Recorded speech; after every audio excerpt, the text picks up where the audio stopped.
Assalamualaikum warahmatullahi wabarakatuh, teman-teman semuanya, para pecinta Tosanaji berbudaya dengan keris, bukan dengan linggis. Teman-teman semuanya, saya sekarang ini ingin bahas keris Pamengkang Jagat namanya. Kebetulan ini saya dapatnya kira-kira 3 hari yang lalu, dan keris ini kalau kita perhatikan teman-teman, gonjonya ini cukup tinggi ya. Gonjonya ini cukup tebal dan perawakannya ini besar sekali.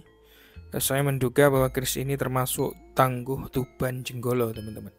Kita lihat bagian eh, tengah wilayah ini terdapat semacam retakan kalau kita perhatikan secara teknis ya. Ini seperti ada retak pada bagian tengahnya yang dari pangkal sampai ke ujung, namun tidak terlalu signifikan, tidak terlalu sampai ke ujung, namun hanya tengah saja, teman-teman. Nah, saya ingin menjelaskan tentang hal ini, teman-teman. Oke, namanya itu Pamengkang Jagat, teman-teman. Pamengkang Jagat ini sebetulnya banyak dicari oleh orang-orang yang lebih mengutamakan tuah goibnya daripada dari sisi seninya, teman-teman.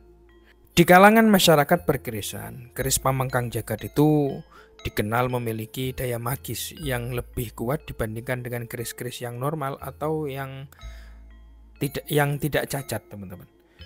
Nah, keris ini disebut Pamengkang Jagat karena terdapat retakan atau celah yang memanjang secara vertikal.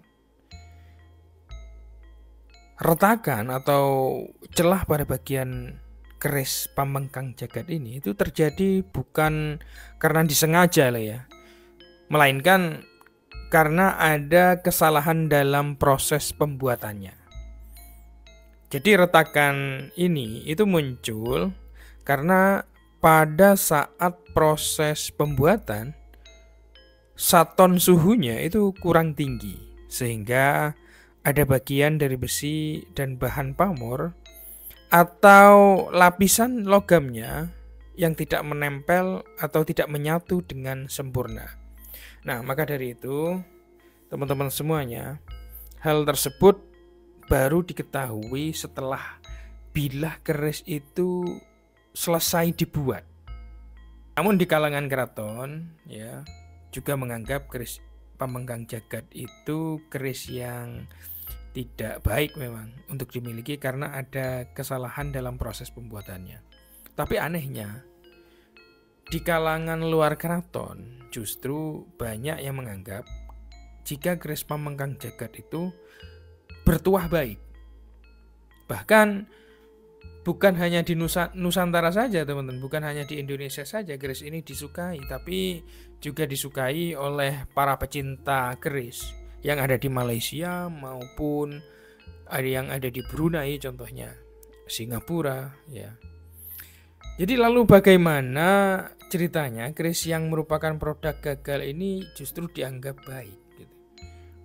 Ya, alasannya adalah untuk memanfaatkan produk gagal tersebut agar semua pekerjaan yang telah dilakukan selama proses pembuatan keris itu tidak sia-sia. Dari segi esoteri, keris Pamengkang Jagat termasuk pemilih karena tidak semua orang itu cocok memilikinya. Tuah keris Pamengkang Jagat itu dianggap lebih cocok untuk orang-orang yang memiliki kekuasaan di wilayah tertentu, seperti lurah, camat, bupati, atau orang-orang yang memiliki jabatan sebagai pimpinan.